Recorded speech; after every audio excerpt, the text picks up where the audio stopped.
Good afternoon, ladies and gentlemen. My name is Heiko Khoo. I'm your prospective parliamentary candidate for the constituency of Putney in London. And since the election was called and since I put myself forward as a candidate, I want to tell you about the processes that happen in this apparently democratic country. So the first thing to note is that when you stand, of course, you're given, you have to get 10 names to put your name down to get in the election, which is quite easy to do. Then I asked the returning officer or the council officer responsible for organising the election for a list of meeting places where I could hold meetings about my campaign and also to debate with the other candidates in the campaign. Because I do not believe that it is adequate in a general election, electing something like 600 candidates, for us to be glued to the television and to make our decisions based on what Rishi Starmer and Keir Sunak declare. I do not believe that they represent either the general political process in society or the views of the general public or even the views of their own political parties. I have good reason to state that they represent the interests of a tiny elite who control power in this society, whether or not Rishi Starmer or Keir Sunak becomes the Prime Minister. I do not believe that the democratic process that I am engaged in at the moment in Putney and that the country is supposed to be participating in will be decided, or better said, should be decided by what happens on a couple of television hustings. So to that end, I have called in my constituency, which according to the Representation of the People's Act 1983 guarantees all candidates the right to use meeting rooms paid for at government expense. In other words, schools, colleges, libraries and other public venues. I was given a list of these venues by the council officer responsible for the election. Then when I called them up and emailed them, the trouble began. Rather than the election being designed around having the people in the constituency attend meetings to discuss and debate with the candidates and parties standing in the election, the entire infrastructure to facilitate public meetings has been destroyed. So rather than have actual positive engagement, it has been destroyed. The possibilities have been undermined and destroyed. And therefore I've been compelled to use hook or crook to gain my legal right to stand in this election and to hold meetings and hustings with the other candidate. We'll come to the hustings in a minute. There were 2 hustings last week in our election in our constituency of Putney. The first was in a church in Roehampton. The church arranged this meeting and the chairperson was a local political, or better said, a bureaucrat figure. Church believer. No, I don't think it was a church believer. A bureaucrat figure. And they had a reasonable attendance of about 100 to 150 people. And it was advertised in the local community. And each candidate got 2 or 3 minutes to speak on all the issues that have affected us for 5 years. We speak for 3 minutes. Then you get questions selected by the person who's the chair, selected in advance without us knowing what they are. And then those questions you get to answer for 1 minute, 1 minute each, in order to deal with all the questions that have affected the local area, the city, the nation and the world. And by God, we've had a lot of issues affecting the world in the last 5 years. We had first, when the election took place, within weeks, we had lockdowns imposed on Britain and the world. Nearly all of the world was locked down. Not only for a week or two, but on and off, people were locked down for up to 2 years. In other words, house imprisonment was imposed on the population of Britain and much of the world for 2 years. And yet, when Rishi Starmer and Keir Sunak were interviewed last week, there was no discussion about the lockdowns, about their relevance, about the power grab, about the coup d'etat, about the silencing of opponents, about the arrest, imprisonment, charging, beating up of those who disagreed with what was taking place, even though all the evidence has proven that we were right and they were wrong. We stood here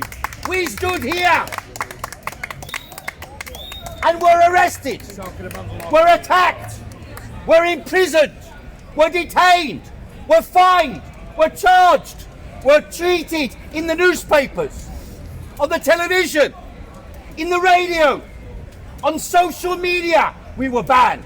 On the radio, television and newspapers, we were smeared. Tin hat, COVID deniers, conspiracy theorists, liars, anti-vaxxers. The Merriam-Webster dictionary says an anti-vaxxer is a person who opposes vaccination or who opposes mandatory vaccination. And they tried. And I think that means all of you are anti-vaxxers.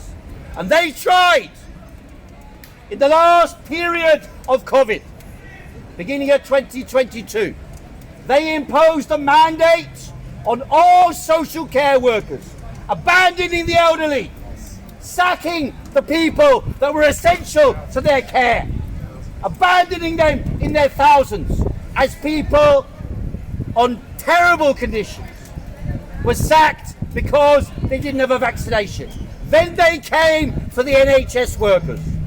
And a demonstration took place in London by 100,000 organised by the 100,000 NHS workers opposed to compulsory mandatory vaccination for those workers. And the government suddenly capitulated. They said this is an NHS demonstration. It was actually an anti-lockdown demonstration on a regular basis that happened every month for nearly 2 years. And the newspapers and television suddenly said this is an NHS demonstration. And then they all began to wring their hands. Maybe the policy can be changed because of the new variant is less deadly and everyone's been vaccinated and the vaccination helps. But we know now, the British Medical Journal published an article, peer-reviewed article, studying excess deaths since 2020, and they have not been able to account in 49 countries in the Western world. They have not been able to account for why there are so many excess deaths after the vaccinations and after the end of COVID, or the so-called end of COVID. Why are there still so many excess deaths in all age groups? Now, correlation is not causation, but the inference from the British Medical Journal article and from hundreds of scientific studies in the last 2 years since the vaccinations were rolled out are condemnatory of the experimental mRNA vaccines that they rolled out and jabbed, not only to the vulnerable, who were possibly made more vulnerable, but also to those who would not be affected, also to those who had already been infected and had developed natural immunity. And worse still, the worst crime against humanity that they carried out was to inject children from 12 years of age with or without their parents' consent. With or without their parents' consent. So I say to you, whether you are vaccinated or unvaccinated. A crime was committed during that period with vaccinations. A crime was committed in the lies they told you to justify getting the vaccines. And a crime was committed against your children, against the elderly, against all of the population by locking us up and without any charges at home, by arresting those who broke the regulations unless they were members of Downing Street entourage, and by forbidding people whose parents were dying in hospital or in care homes from having their family members hold their hands as they passed away. That barbarism was even helped along, as we know from the evidence, even helped along by the injection, by the giving of midazolam and morphine, a deadly end-of-life cocktail to people with respiratory distress. That combination, midazolam and morphine, which Matt Hancock specially ordered for the COVID crisis, that order, that provision, what does it do? Midazolam and morphine represses breathing. When you've got pneumonia, bilateral pneumonia with glass-like opacities in both lungs, which was how COVID was originally identified, you give them midazolam and repress their breathing. What will be the result? And they didn't even protect the hospitals. I remember speaking to an NHS doctor working on the wards in Bristol during the course of November 2020. And she told me one day, it was a Wednesday, one person has got COVID in the hospital, and they'd cut the beds in the hospital from 1,000 to 500 to make space so you're not too close together. They didn't bother opening the windows though, just in case you thought they might be worried about a respiratory illness. And then she told me on Saturday, so this was Wednesday, by Saturday, 250 patients had got COVID, testing positive. And by the week after, half of the patients in the hospital, even Captain Tom, by the way, remember that man? He marched up and down in his garden to save the NHS while we all clapped. And that man, they said, is a hero of the country. They didn't tell you, or they barely told you, it was only in one or two small pieces in the news. He did not catch COVID at home and go to hospital. He came into hospital with one illness and he caught COVID and died shortly afterwards in hospital. So much for their concern about us catching COVID.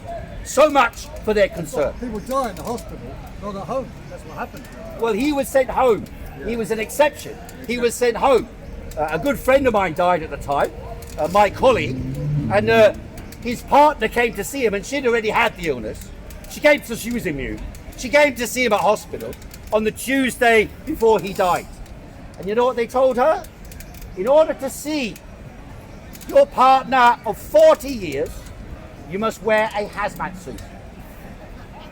So 2 days before he died, she saw him with a visor through a hazmat suit. And she said, "Can you recognize me?" He said, "Only just." And when that moment happens, and life, the wobbling between life and death, in the case of respiratory illness, can shift from moment to moment. There's nothing that says you have to die of a respiratory illness if your basic bodily health is reasonable. And yet, battery. I think this is going to. If you spread fear, if you spread panic, if you make people fear they're about to die, and you take someone with a hazmat suit to see them, you're implying you are going to die. And then it becomes, at least partly, a self-fulfilling prophecy. That's the truth. So fear is one of the greatest destroyers of the human immune system. And how many people in Britain and the world were in fear? Fear of touching this. Fear wherever they went to wash their hands. fear with a mask on in the tube, fear to go out of their home, fear to visit their family, fear to visit their friends. All of this, which I know all of you, I can see whether you agree with me or not, all of you experience this. And yet, it is not a subject for debate in the election. How can that be the case? How can what happened to the world not be a subject for debate in the election? I ask you, what sort of fraud is that? And Rishi Starmer was interviewed 2 days ago. The first interview, you know, Wooden Tops, the one who's come out fighting now. So the young woman interviews him and he speaks over her to show how tough he is and how determined. You know, I used to lead, my dad was a toolmaker, and I used to lead the Crown Prosecution Service. That's how good I am. That's why you must trust me. And I kicked Jeremy Corbyn out of the Labour Party, and that's why you've got to trust me. I've changed Labour. Now I'm going to change the country. What a lot of poppycock and nonsense. Absolute and complete nonsense. And was he asked? Was he asked about the seminal issue of our time? Was he asked about the mass slaughter taking place live on television every single day as this election takes place? He was not asked a single question about Gaza. Yet he said at the beginning, he stated, he made his mark and stated, I believe that it is justified to cut off the water and power to the innocent people in Gaza. That's what the Labour Party said. That's what Keir Starmer said. So in other words, he is an advocate and a promoter of genocide.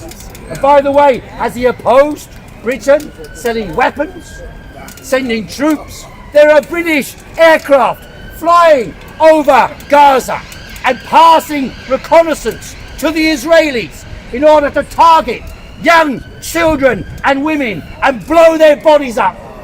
Nearly 100,000 have been maimed or injured or killed. Some 40,000 have been killed. 70% of them women and children. And yet not even a tear drops from the eye of Rishi Starmer and Keir Sunak. Instead, they declare that anybody who marches on the streets in London to protest against genocide, to protest against slaughter, anyone who marches against this is a hate marcher and a defender of Hamas, a defender of terror. And yet the terrorists are given weapons by Britain, America and Europe, not only in Gaza. When the COVID story came to an end, it was replaced, of course. You always have to have some story, some dust to throw in the eyes of the population and stupefy them with nonsense. What is the latest dust? Well, it started, I'd say, the dust they began to shift the emphasis from COVID. You can't catch something through your mouth, but you can catch something through your ears and your eyes. You can catch the idea that the war in Ukraine is a just war to protect the freedom of the Ukrainians. The British government, the European governments, the American government could not give two hoots about the Ukrainian people. No. They send weapons, they send laser-guided missiles, they advise them, they scupper the peace deal in April 2022, and they're prepared to fight to the last Ukrainian man in order to win this war against Russia. We should be allied with Russia in making deals with oil and gas to provide the people of Britain with higher living standards. China is now our enemy. We should be allied with China. Get the children learning Chinese, exchange visits. Get people helping with the development of China and Chinese helping with the development of Britain.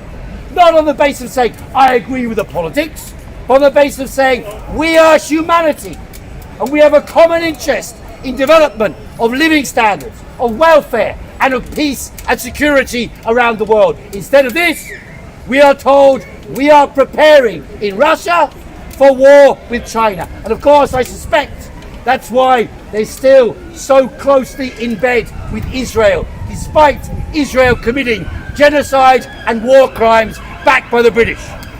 And therefore, my experience has told me that as you're not allowed to say these things on television, George Galloway, by the way, he was elected in February this year. He's got a party standing 130 candidates. When was he on the leaders' debates?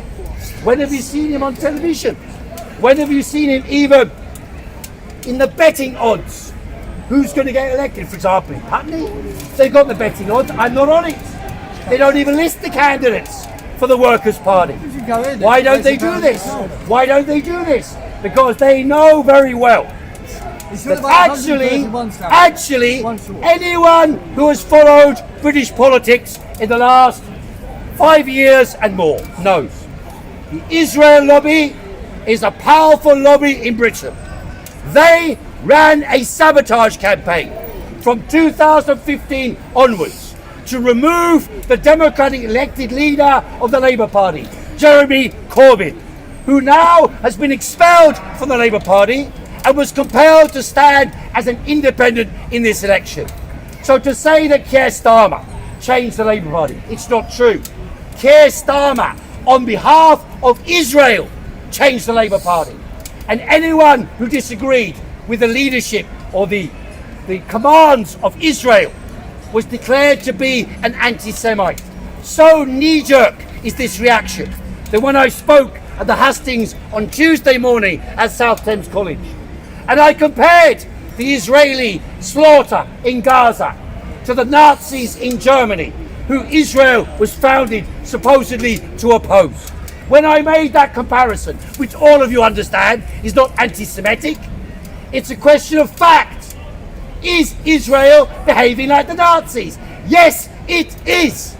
And then Fleur Anderson, the former incumbent member of Parliament, turned round, frothing at the mouth, jumping up and down. That's anti-Semitic. How can you allow this? She wanted to stop me from speaking at the hustings debate, where I have a legal right under the Representation of the People Act to express my point of view. She wanted to prevent me from speaking. So psychotic is the dictatorial impulse of the leaders of the Labour Party. So we have called in Putney for a revival of an ancient tradition, the tradition of democracy in Britain. And most of you may not know, but I will inform you now. The idea that everyone should have the right to vote. Every person, well, every man it was at the time, but the implication is clear that women later would be the question that would follow.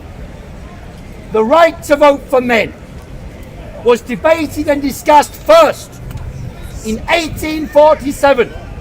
Actually, the meetings ended on my birthday on the 9th of November in Putney St Mary's Church, where there will be hustings on Tuesday and I will be debating. I asked the church to rent the building for another meeting.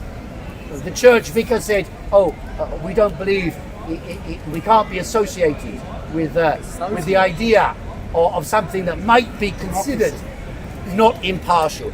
I am not proposing partial debates. I am proposing totally impartial debates, but not 3 minutes and 1 minute. I want us to debate the real issues that have affected society in the last 5 years. So we are proposing this list of debates. These are the ones I've been able, against the will of the buildings concerned. These are the ones we will be calling. General hustings will be in St Barnabas Church, Southfields, on Monday. Another general hustings in St Mary's Church, Tuesday 7:30 on the 18th. Another general hustings in Granard School, Cortis Road in Roehampton. Another general hustings at the Open Door Centre in SW19 at 2 o'clock on Saturday. Then we will discuss the following agenda at the Putney Library on Monday. Capitalism, socialism, liberalism, nationalism, what are the philosophies of the parties, economics and inequality. the cost of living crisis. What are the views and issues behind it? So we discuss a theme, go into depth, bring the public into debate, not just sit them at home to watch the nonsense on television and have Keir Sunak, Keir Rishi Starmer anointed as King of England. That's what the mass media, under control, partly of the Israel lobby, partly of financial and economic interests of a tiny elite that control the world, and partly of a British capitalist class who control the mass media and the news outlets in Britain. We need democracy at the grassroots level, involving the people in every constituency, every town, every village, to debate the issues that affect our society. So we've launched a website, and we will, sorry I haven't done it yet, tonight. The website will be putneydebates.uk, and if you want to follow my own activity for the Workers' Party as a candidate, you can look up putneyworkers.org. putneyworkers.org. Come to the debates. We will stream the debates. That's another thing. They didn't allow us to stream the debates either on Monday or Tuesday. Given the fact that we live in a modern technological world, all the debates, all the views should be aired and streamed to the population. So we are trying to revive the fundamental concepts of democracy from 1647, when actually they called for biannual elections. And Lilburn, on behalf of the Levellers, he called for all men to have the right to vote. And of course, in modern times, that means all men, all women, not only the right to vote, but the right to participate directly in democratic debate, and let the debates go on as long as required for the people to be satisfied that their questions have been answered and the views of the candidates have been clearly expressed. Thanks very much, ladies and gentlemen. Vote for the Workers' Party.